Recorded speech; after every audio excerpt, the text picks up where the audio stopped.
everybody. I'm Craig DeGeorge, along with Bruno Sammartino, the living legend. Welcome once again to the Fury Hour. Great hour of excitement, UWF style.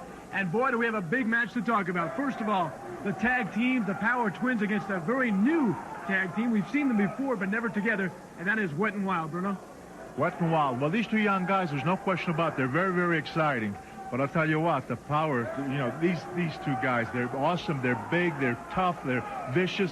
So it's going to be very interesting to see what these two young guys can do against these two individuals. Could be a new feud, too, here in the UWF. One that has been going on, however, for quite a few months, that is. Cowboy Bob Orton and Blair, and it will come to the pinnacle, we would think, in this match tonight. These two guys, without question, they hate each other. They've fought each other a number of times. And this time you're going to see, I think this feud will end. Somebody's going to beat somebody, and it's going to be a tremendous, but a vicious bout. All right, a lot of action to get going. Right now, let's get to our ring announcer, Frankie E. Welcome back, folks, and fellow survivors of the Herb Abrams universe. This is Gene Jackson, your humble guide to the chaos, cocaine, and confusion that was the UWF Fury Hour. And today we're diving deep into episode number 19 that we've entitled Blood, Bald Spots, and the Beach Boys of Wrestling. And I promise that title will make perfect sense by the time we get through this whole episode. I know it's been a little while since we've revisited the UWF Fury Hour, the last 2 or 3 weeks here on Retro Wrestling. I've had a couple of interviews. Really enjoyed those. It was great talking to Brian R. Solomon about both his Gorilla Monsoon book as well as his book on the Sheik. Talking to Terry Sullivan about Detroit wrestling. Look forward to having him back soon to talk some more about the Indianapolis territory, Dick the Bruiser, and a lot of other great stuff. And of course, most recently, I was joined by my friend Wolfie D as we discussed his book, A Tale of Two Wolves, and the whole process of us getting that book together. So I hope you check those episodes out. If you haven't, make sure you do. Check them out in the archives. They were a lot of fun. Right now, though, let's get into some UWF action, or at least the closest thing Herb Abrams is going to give us to action. We're going to see a whole array of stuff today. We've got Dr. Death bleeding for no reason. We've got the debut of the tag team Wet and Wild, Cactus Jack going mental, and Cowboy Bob Orton versus Brian Blair at the main event in a feud that seemingly never ends, but also never gets interesting. Anyway, get ready for that big main event. Sit back and relax as we head to ringside with Craig DeGeorge and the living legend himself, Bruno Sammartino, who kick off the show sounding like they've both been promised a huge bonus for saying the word tremendous at least 20 times during this broadcast. The opening match, we're going to see Dr. Death Steve Williams taking on Carmine Albano. That's right, Albano. We're going to open this show up hot, and by hot, I mean Herb Abrams has apparently booked Lou Albano's alleged nephew, Carmine Albano, to fight Dr. Death. Now, I know what you're asking, Gene. Is Carmine Albano actually Lou's nephew? Well, I don't know the answer to that, but I'll say this. If Carmine Albano is actually Lou's nephew, Lou must not have liked him very well to have Herb throw him in the ring with Dr. Death Steve Williams. Before we even get going, Bruno calls it a tremendous bout before the bell even rings. So Bruno's credibility meter is getting dangerously close to empty at this point during his run as play-by-play announcer on the Fury Hour. Dr. Death comes out looking jacked. He's trimmed down, looking like he could bench press a Buick. Carmine Albano, bless his heart, walks out like a man realizing he has made a horrible life choice showing up to the building today for this wrestling match. Williams starts off with suplexes and some very stiff shots, but somehow he starts bleeding from his eyebrow. Carmine hasn't laid a hand on him, but he's bleeding from the eyebrow somehow. No chair shots, no cheap shots, no blade. Bruno just writes it off as he figures it's an old Orndorff wound, which sounds like a good country song, perhaps. I don't know. Craig's losing his mind. Bruno's describing the bleeding like it actually makes a difference in this match somehow. And Dr. Death just keeps mauling this poor bastard Carmine. At one point, Williams goes to ringside. He literally throws ice water in Albano's face, which I guess at this point a soda just wasn't in the budget, I'm sure. But after several minutes of what could only be described as the Dr. Death Punishment Theater Hour, Albano gets smashed into the ring post. Dr. Death rolls him back in. He power slams him into oblivion with the old Oklahoma Stampede, and mercifully, Dr. Death gets the 1, 2, 3, and we put an end to the severe beating of Captain Lou's alleged nephew. And after the match, Bruno says, Williams wasn't trying to win, he was trying to punish him, which feels like the summary of Herb Abrams' business plan here. He's just doing this to punish all of us, I feel like, at this point. Then we go to a promo with our brand new tag team here in the UWF, the Power Twins, David and Larry, with their manager, Rick Golden. They look like they're just two identical New York meatheads with matching bald spots. Here we are, the world-famous Power Twins in the UWF. This guy, Herb Abrams, has put together some of the biggest talent in the world. Guys like Don the Rock Morocco, B. Brian Blair, Mr. Wonderful Paul Orndorff. These two clowns, Wet and Wild, they're supposed to be very good. But let me tell you something, the best tag team in the world, you're looking at them right now. Tell them, bro. We are the world-famous Power Twins. 6'2", 300 pounds apiece. We move like cats. We're the most powerful things to ever come into wrestling in the UWF. We're the only identical tag team in the world today, and it doesn't look like anybody threw up on us in technical like those two clowns, Wet and Wild. What are those guys anyway? A video game? We want wrestlers. We want contenders, not pretenders. Someone that can stay in the ring more than 5 minutes with the Power Twins. Someone knows how to tie their own shoes. Someone knows how to put on their own tights by themselves. Because when this tag team tournament comes around, you're looking at the two champs right here, the world-famous Power Twins. They call out Wet and Wild. No, they're not calling out the Orlando Water Park, but the tag team that's debuting tonight, Wild Thing Steve Ray and Sunny Beach. Yes, Sunny Beach. And they declare themselves the best tag team in the world because, quote, nobody had to help us pull up our tights. They're wearing singlets, but okay, whatever. Manager Rick Golden looks like he's trying to be some kind of mobster or something. I don't know. I'm sure if you Google the phrase generic wrestling manager, this Rick Golden guy would probably be the first result that would pull up. I'm just guessing.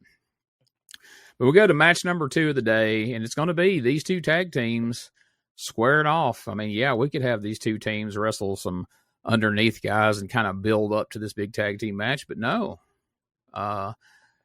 Herb's actually going to give us a competitive tag team match here on the Fury Hour. I don't know what to think about that. Wet and Wild come out. They look like two backup dancers for the Beach Boys Kokomo video. Sunny Beach is a lifeguard. Get it? Sunny Beach, right? Yeah, I just love those kind of names. And he teams with our old friend, Wild Thing Steve Ray, who's honestly been one of the bright spots here on these UWF shows, as much as I hate to admit it. They're, I don't know, as you know, with the theme Wet and Wild and their look on the surface, this tag team has potential. So we'll see how it goes. The Power Twins come out with their manager, Rick Golden, and Bruno and Craig spend the first 5 minutes carrying on about how amazed they are that the Power Twins' bald spots are even identical. Bruno even says, this is hereditary balding at its finest. Yeah, watch yourself, Bruno. You and David may give them a run for their money on hereditary balding one of these days. But the early action is surprisingly solid. Wet and Wild hit double drop kicks and double clotheslines, and they're showing teamwork and looking like they've actually trained together for more than 5 minutes. And unfortunately, eventually the Power Twins have to take over, and you know, they do their twin magic chaos, you know, switching in and out, illegal double teams and blind tags, and referee Dick Kroll's just completely losing control here. Rick Golden sneaking around ringside, but really doing nothing of note. And the Twins just brutalized Wild Thing with suplexes, double clothesline, big back body drops. And finally, Sonny Beach gets the hot tag, and he comes in, and he's a house of fire. He's cleaning house, but the referee had missed the legal tag. Of course, this leads to confusion and the easily predictable patented UWF non-finish. So after some more illegal switching, things just break down into chaos, and the ref just rings the bell for no specific reason, no explanation. Everybody was in there fighting, but he declares that Wet and Wild are the winners by disqualification. Okay, whatever. Post-match, the twins are pissed. They're losing it in the ring. Wild Thing starts throwing things, and I'm sure Craig DeGeorge is wondering if Vince would still take his calls at this point.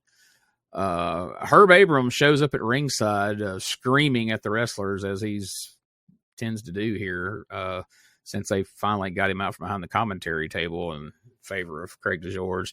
So Herb runs up and yells, "What brought you two guys together?" To which Sonny Beach replies, "The UWF, the fans, and the world wanted it," as he grabs some random fan out of the audience and holds it up to the camera. Okay, Sonny. Be careful snatching kids out of the crowd. But yes, I'm sure the world was just begging for Sonny Beach and Wild Thing Steve Ray to become Wet and Wild. So thank you for bringing that to us. Perhaps Herb Abrams could find out more. Let's go to Herb Abrams with the winning tag team, Wet and Wild. With me is Wet and Wild. What brought you two great guys together? You want to know what brought us together? The UWF, these fans, everybody in the whole world, they wanted it. We got it. Here it is. This is what brought us together. This is what it's all about. This is what it's all about, Daddy. The fans, the people.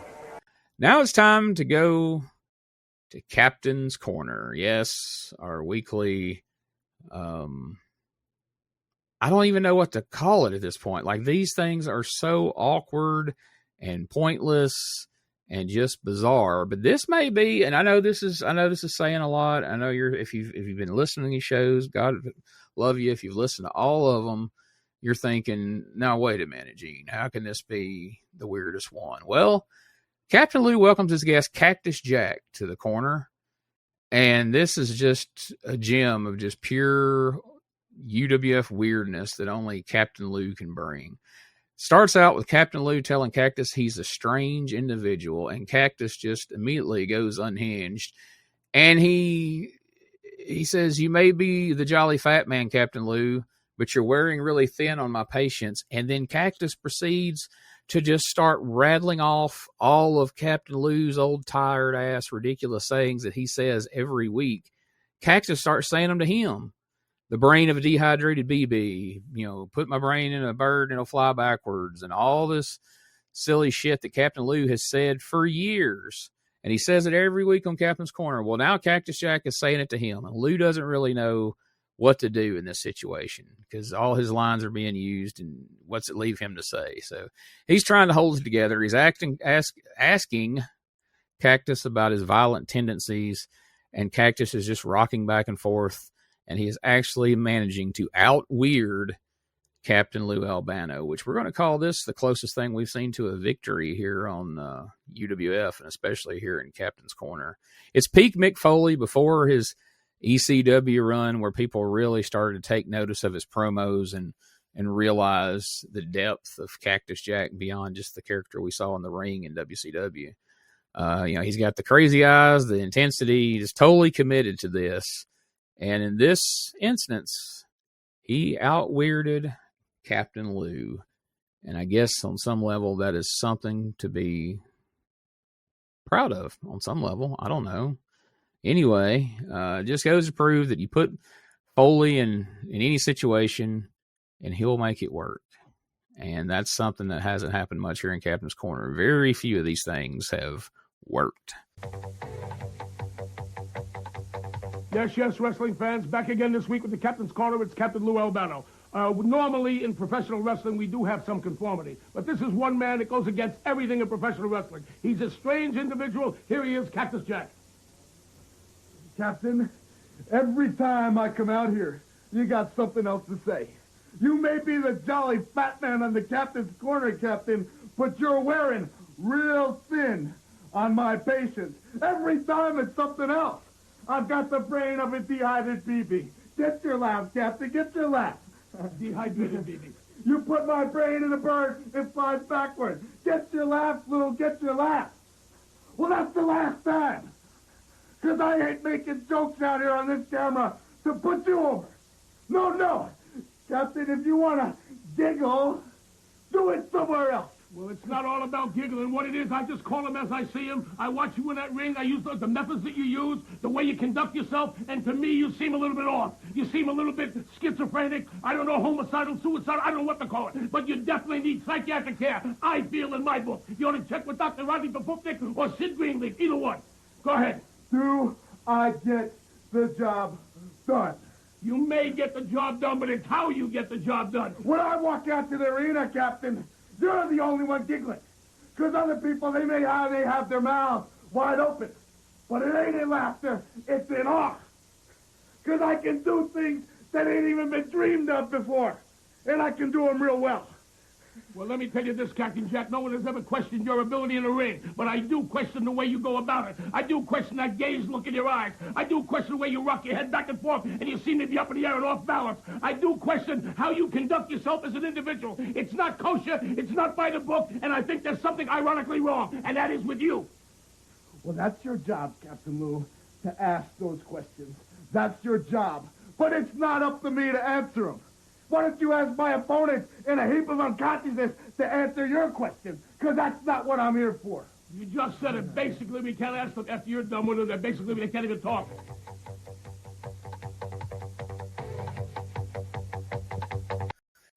We'll return after these messages. Relive the glory days of Memphis wrestling with the Retro Wrestling Review USWA podcast. Each week, we go back in time to review USWA Championship Wrestling from the 1990s, episode by episode. Join us for watch-alongs, behind-the-scenes stories, and exclusive interviews with people who were there and lived it. Whether you grew up watching it or you're discovering it for the first time, this podcast is your ringside seat to Memphis wrestling history. It's all a part of the WrestleCopia Podcast Network. Listen now at USWApodcast.com. Hey guys, Ray Russell here. Lots of new stuff happening here at WrestleCopia. If you haven't checked out our website at WrestleCopia.com, it's a great way to keep up with the latest episodes of all of your favorite Copia programming, from the Wrestling Memory Grenade to Regional Wrestling with the Territory Talk, the Wrestling Stoop with the legendary Bob Roop, and of course all of those programs also available at your favorite podcast streaming platforms. And if you want to stay up to date with everything going on in the Copia world, all the latest news, random thoughts, fun videos, pictures, and more, make sure to join the more than 33,000 followers over at Facebook.com/Wrestling Grenade. Don't be left out. And last but definitely not least, it's what keeps the entire machine going. I'm talking about Patreon.com/WrestleCopia. We appreciate your support in helping us pay the bills to keep the WrestleCopia Podcast Network running and enabling us to continue to bring you all the quality programming that we offer. Ladies and gentlemen, welcome to Give Me Back My Pro Wrestling, the podcast that's based on the old school but can still help you find the good stuff from today.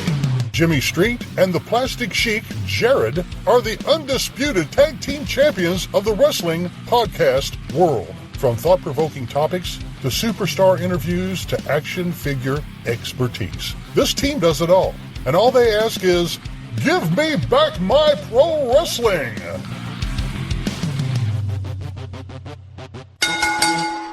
Every other Thursday, wherever you listen to podcasts.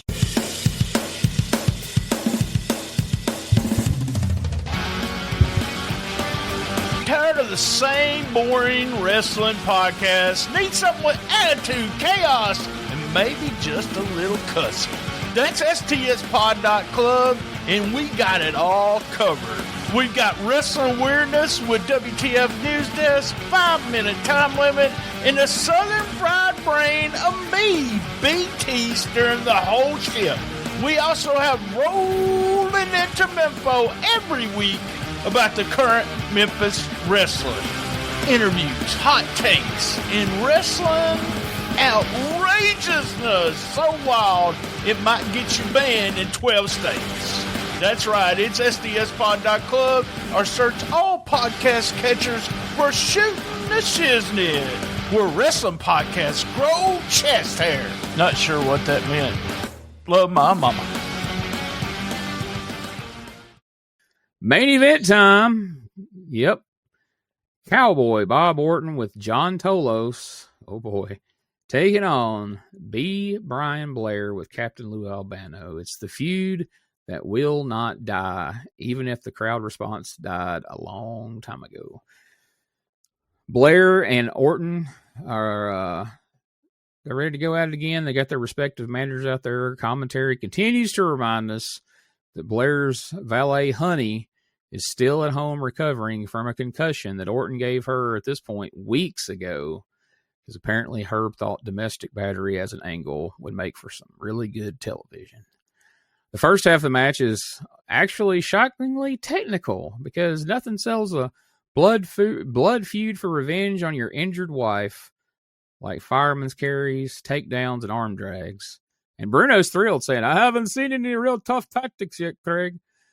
Eventually, Orton gets more aggressive. He's grinding Blair with headlocks and elbows. Bruno starts talking about the vertebrae like he's teaching a biology class at Pittsburgh University. This poor Craig DeGeorge pretends to follow along, but truthfully, he's just over there thinking to himself, what does Sean Mooney have that I don't have? Captain Lou and Tolos are jawing at ringside. At one point, Captain Lou grabs a chair, threatens Tolos, and Bruno adds, don't let his congenial personality fool you. He'll go head-to-head with you if he has to. I don't think anyone thought that Captain Lou had a congenial personality, Bruno, but okay. And then we just fall into chaos, UWF style. The referee gets knocked down. Orton teases taking off his boot. Captain Lou storms the ring. Blair goes for his poorly executed scorpion deathlock, but it gets broken. The referee takes yet another bump tonight. Orton pile drives Blair on the concrete floor. Blair's dead. Orton's proud. The referee finally wakes up and recovers just to disqualify Orton for a foreign object that nobody fucking saw. I don't know. We're just arbitrarily DQing, because that's what we do here in the UWF. Your winner by disqualification, B. Brian Blair. I can only assume this means the feud rages on. Bruno even tries to make sense of it, saying that he's confused. Craig closes out by promising that we'll get an explanation next week. Well, spoiler alert, folks. We never get an explanation, because there is no explanation for these coke-fueled booking atrocities that we're subjected to week in and week out here on the Fury Hour. So that's UWF Fury Hour episode number 19. A show where Dr. Death literally bleeds for no reasons, and the announcers will not shut the hell up about it. Twins with identical bald spots get disqualified for being twins, apparently, and possibly even for having bald spots. Cactus Jack delivers a therapy session in Captain's Corner, and Lou doesn't know how to respond. The Orton and Blair feud continues to limp along. Wet and Wild get a win in their debut via disqualification, of course. And Dr. Death continues to kill enhancement guys faster than Herb Abram kills an 8-ball on the show day. So join me next time when we cover episode number 20, where if history repeats, someone will bleed, someone will argue with the referee, someone will threaten Captain Lou, and no one will actually win in the main event. Until then, I'm Gene Jackson, reminding you that in Herb Abrams' UWF, the motto is, if it made sense, it wouldn't be the UWF. And remember, folks, I watch this shit so you don't have to. You're welcome. Hey, I'd also appreciate it if you check out some of my other projects. You can check out the Retro Wrestling Review USWA podcast, where myself, Josh Briley, and Brian Tremmel review each week of a year in USWA. We week's TV show and review it week by week. We did all of 1993 last year. We're currently in April of 1991, and man, 1991 has really been a strong year for the USWA. We're having a lot of fun with this show. There's a lot of great angles going on. Really love for you to check out. You can go to uswapodcast.com. You can find a link to all the episodes. You can watch it on YouTube, or you can just listen via wrestlecopia.com. And we have links to all the social media. We've got over 11,000 followers on Facebook for the Retro Wrestling Review USWA Podcast Facebook page. So follow that page. We put up a lot of great video clips and pictures and different things there. So make sure you follow us, and you can check out our merch store also at that link at uswapodcast.com. And if you haven't yet, please subscribe to my Substack over at substack.com/retro wrestling archive. And there I put out all my other podcasts. The Retro Wrestling Podcast come through there. The Memphis in Minutes podcast come through there. And more importantly, also, you can find all the articles I'm writing these days. And people have said, "Oh, Gene, you've changed over to writing now." Well, no, I actually started out writing for websites years ago. I wrote for Wrestling Riot Online. I wrote for WrestlingNewsCenter.com.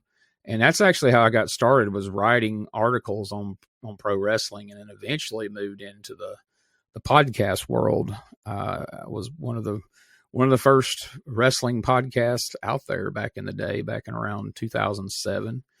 And so, I don't know, I just got in the mood to do some more writing, and I wanted to write about people and things that don't get a lot of attention these days. So you can check out my Substack. There's a whole series of articles on Jackie Fargo.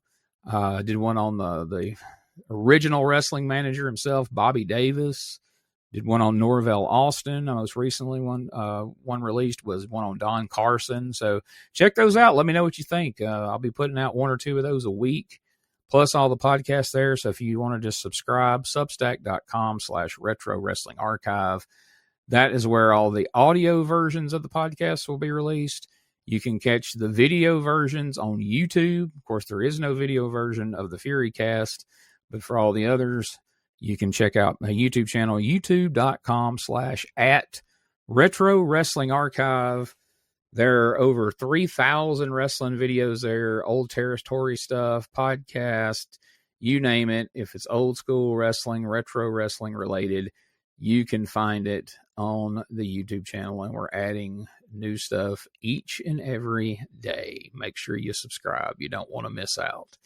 And man, we'd really love the support over on Patreon, patreon.com/retro wrestling archive. All the podcasts go up there up to a week early, sometimes more than a week, sometimes a few days, but they're always available early over on Patreon. Plus, we put up a lot of exclusive content over there. We've got watch along shows that we can't post on YouTube for various reasons, and we watch along and a lot of fun stuff over there on Patreon. We also have our show called Hot Mics, which is the post show we record each week after the Retro Wrestling USWA podcast. We stick around for anywhere from 30 minutes to an hour and talk about various topics over on the Hot Mic show. And if you think we say some outlandish stuff on these podcasts, you should hear the Patreon. So check that out. Plus, you can get the one tier, the $8 tier, also gives you access to my Google Drive, which has the most Memphis wrestling you'll find in one place of any place online, I promise you. And we're adding more on there. I'm adding some more KEW and various things, but you can find just a mother load of Memphis wrestling, plus a lot of other great stuff there on the drive. And right now, the store I worked for abruptly closed, so I'm in the middle of looking for employment. So, man, I could really, really, really use the patrons right now. So now's a great time to try. You can sign up, give it a look. If you like it, please stick around. If you don't, you're not beholden to subscribe for more than 1 month. But man, now would be just a really great time to check out the Patreon. Much appreciated. And don't forget, over at Amazon.com, you can search A Tale of Two Wolves and find the Wolfie D book on the life and times and career of Wolfie D that I co-authored with Wolfie. It's a great book. It's getting all kinds of great reviews. Everybody's liking it. And the big thing we're hearing from people is, hey, you don't even have to be a wrestling fan to find Wolfie's story interesting and inspiring. So it's just $20. Pick it up over at Amazon.com. And if you have any questions, comments, concerns, anything you just want to run by me about the podcast or anything at all, you can contact me at genejackson95@gmail.com. If you're looking for a guest to come on your podcast and talk some old school wrestling, whatever, just hit me up, genejackson95@gmail.com. Thank you again for listening, and we'll be back next week with more Retro Wrestling with Gene Jackson.